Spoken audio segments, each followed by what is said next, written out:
Vache Nice, oh là là.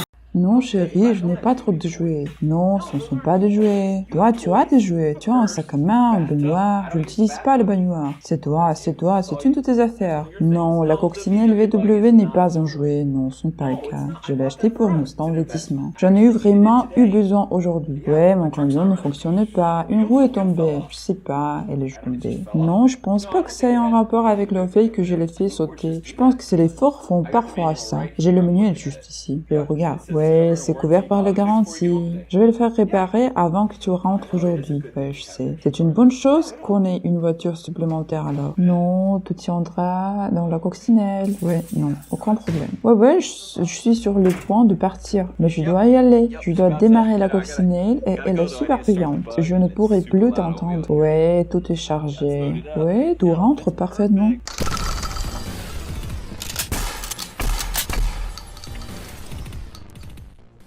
Ne le dis pas à ma femme.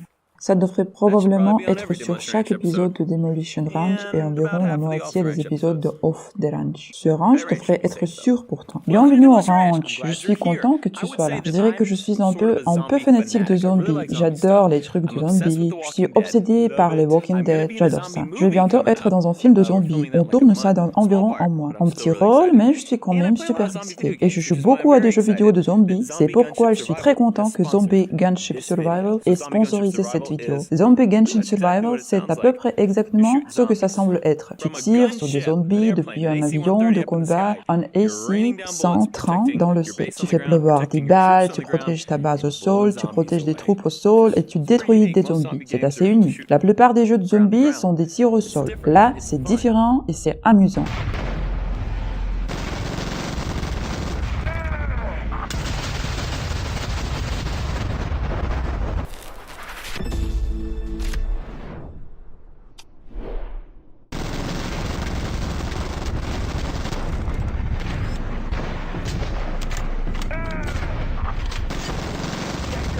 Tu peux jouer sur iOS et Android. Et si tu utilises le lien dans la description, ça m'aide et tu peux le télécharger gratuitement sur mon téléphone. Mais ça me fait me demander, si je tirais des balles du ciel vers le sol et qu'elles frappaient la terre, jusqu'à quelle profondeur iraient-elles dans la terre? Si jamais je rate un zombie, ce qui n'arrivera probablement pas, mais si c'était le cas, iraient-elles à environ 6 cm dans la terre ou à environ 1 mètre de profondeur? Et je sais que ça dépend de la terre, mais je suis juste curieux de savoir aujourd'hui ce qui se passe quand je tire dans le sol. Donc je suis venu ici sur la falaise. Je sais que ça ne semble pas aussi loin pour toi, mais elle fait probablement environ 12 mètres de haut. Je vais tirer dans la terre là-bas, sous cet arbre, pour que, quand je déterre les balles, je sois à l'ombre. Je fais des études pour apprendre des trucs comme ça, tu sais. Donc c'est là que je vais tirer dans la terre. Je sais que c'est difficile pour vous de voir, mais là, juste dans la terre, là-bas, depuis ici, sur la falaise, j'ai quelques armes que je vais essayer. J'aimerais en essayer 30, mais je n'ai pas envie de creuser pour 30 balles. Donc j'ai quelques armes que je vais tirer là-bas, et ensuite aller voir si je peux les déterrer et déterminer jusqu'à où ces balles sont allées dans la terre au pied de la falaise. Maintenant, je vais tirer de là-haut, directement dans cette terre juste ici. Il y a une petite nitre entre les arbres. Ce n'est pas un tir vertical, donc ce n'est pas comme si je tirais directement dans le sol, mais ce n'est pas non plus comme depuis un AC 130. Ces gars-là sont très hauts, ils tirent à des angles vers le bas, donc c'est un peu la même chose. Je me rends compte maintenant que ça va être très difficile de déterrer ces balles. Mais tu sais quoi? Je le fais pour vous. Je le fais parce que je vous aime et je suis vraiment curieux de voir. Donc, je vais remonter là-haut. J'ai mes outils de creusage ici. Je les ai jetés du haut de la falaise et ils ont tous survécu à la chute. Donc, je vais tirer maintenant juste ici, puis nous redescendrons la falaise et nous verrons si nous pouvons les trouver. D'abord, je veux voir comment une grosse balle fait. Voici en 1911, chambré en 45 ACP. Je vais tirer sur l'eau d'abord juste pour qu'on puisse voir l'éclaboussure. Pas grand-chose, une petite éclaboussure. Je pense que je vais tirer 2 balles dans la terre avec chaque arme, juste pour doubler mes chances de vraiment trouver ces balles. Donc je vais commencer du côté gauche, dans la terre, mettre 2 balles là-bas.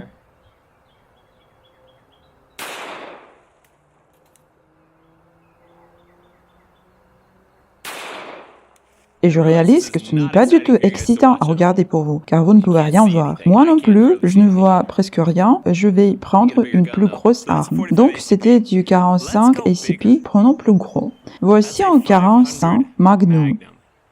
Plus gros calibre, balle plus lourde et évidemment beaucoup plus de poudre dans cette cartouche. Et l'arme est un tout petit peu plus grosse aussi. Donc un 500 Magnum. Dans le jeu, il y a des zombies normaux et ensuite il y a des zombies géants. Alors je me disais que pour des zombies géants, j'aurais probablement besoin d'une arme plus grosse qu'un 45 SCP. Je ne me réjouis pas de tirer avec cette chose 3 fois de suite. Beaucoup plus grosse éclaboussure avec celle-là. Bon, 2 dans la terre.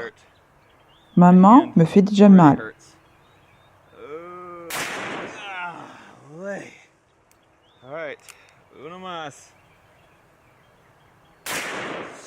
Mon Dieu, je déteste tout avec cette arme. Les pistolets sont puissants. Les 500 Magnum sont vraiment puissants. Puissants, mais les fusils sont encore plus puissants. Regarde ça. Probablement une de mes armes les plus belles jamais vues. J'en prends en 308. Alors, mettons une balle dans l'eau d'abord. Plus grosse éclaboussure, beaucoup plus de vitesse. Mettons 2 dans la terre. J'ai vraiment peur que les 308 soient très difficiles à trouver parce qu'elles vont tellement vite qu'elles se sont probablement désintégrées. Ça ne sera probablement pas une balle entière comme le 45 et le 500 Magnum le seront. Ne fis pas semblant d'être surpris. On savait tout que ça allait arriver. 5 ans BMG pour comparer. Voici la petite 45 SCP.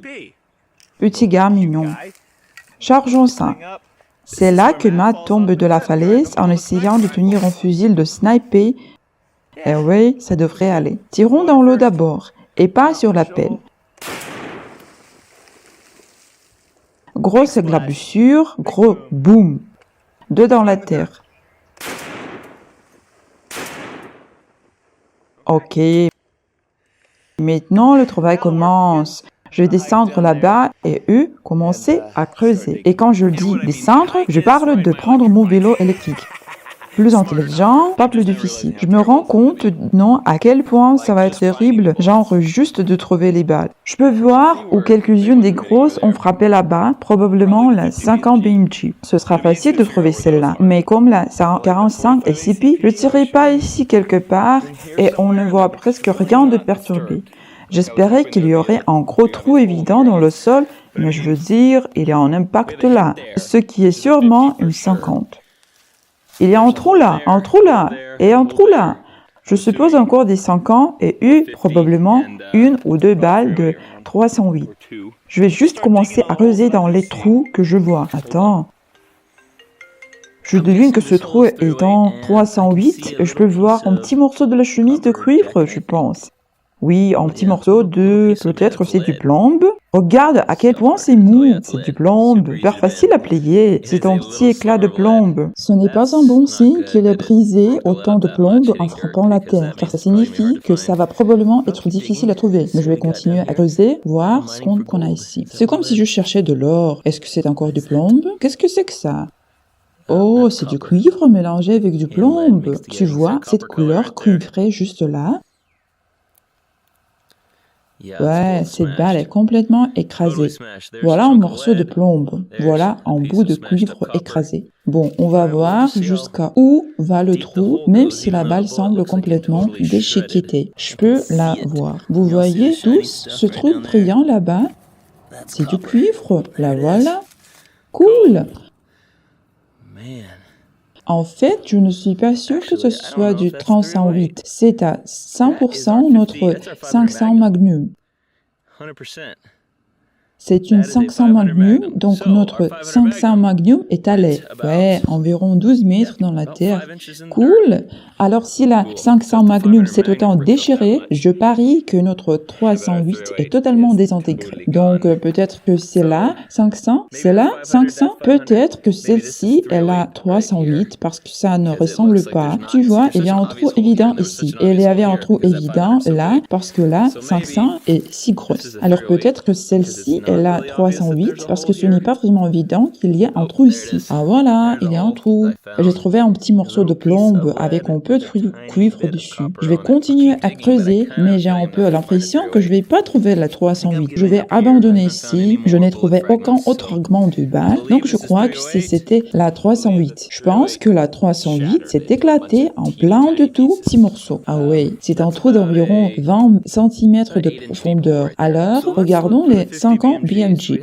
On a ce gros trou ici, et puis la terre est craquée par là, mais il y a aussi quelque chose juste là. Donc je vais creuser ces deux endroits pour voir si je peux déterrer une 50 BMG. Maintenant, je ne suis pas archéologue, mais je me demande un truc. Si c'est comme ça que ça a marché, on dirait que c'est rentré par ici. Et ensuite...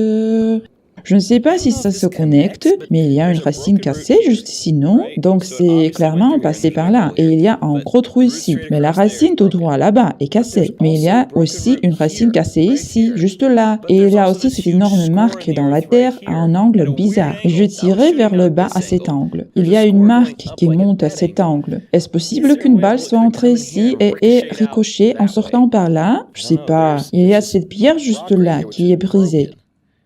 C'est une roche très friable, mais elle est toute éclatée. J'ai creusé un peu plus, et maintenant je suis assez convaincue que la balle est entrée par là, et elle est ressortie là-bas. Donc tout ce rocher que j'ai tiré, c'était un gros rocher. Je pensais que cette roche était juste très friable. Elle ne l'est pas. C'est de la roche dure, mais elle s'est brisée parce qu'une 50 BMG est passée à travers. Elle est entrée par là, a éclaté tout ce rocher, qui était autrefois un seul gros morceau de roche, et maintenant ce n'est plus le cas. Je veux dire, tu peux voir que tout ça là-bas, c'est de la roche, juste éclaté. Et ensuite, elle a continué sur ses racines et est ressortie là-bas, a rampé vers le haut et s'est envolée dans le ciel.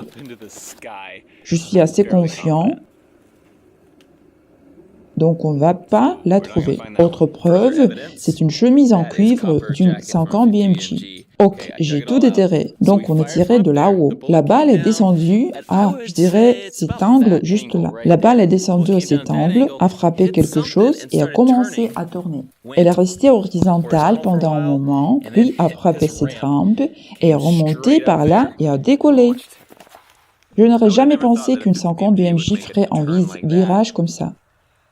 C'est un angle plutôt serré. Mais maintenant, je ne sais pas toujours pas où est l'autre 50 BMG. Je vais tirer 2 autres coups avec la 50 en faisant bien attention à l'endroit où elles vont pour qu'on puisse en trouver au moins une.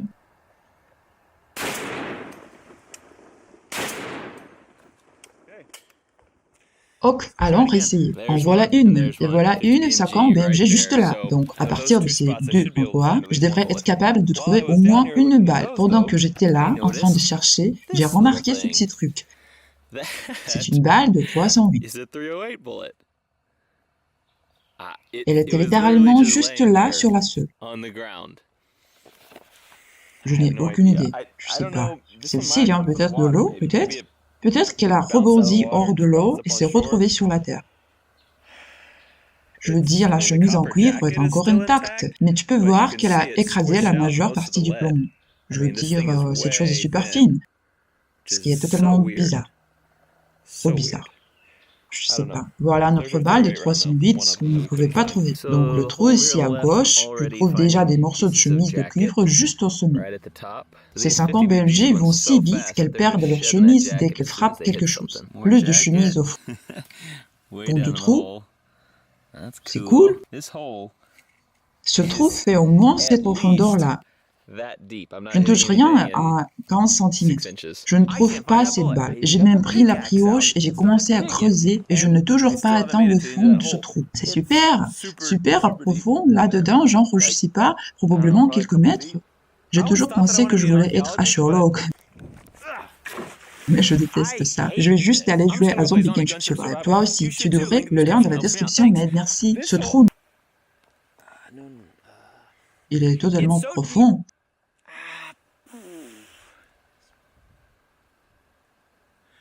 Ah, d'accord.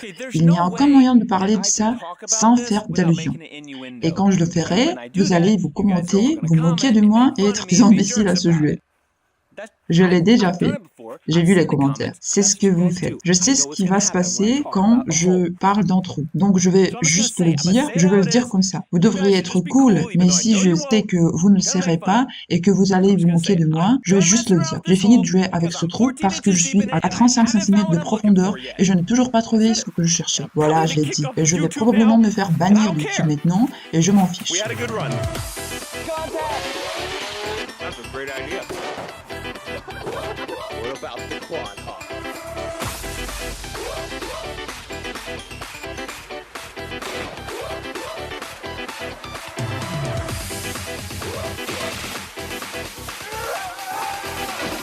Don't move. Bobby?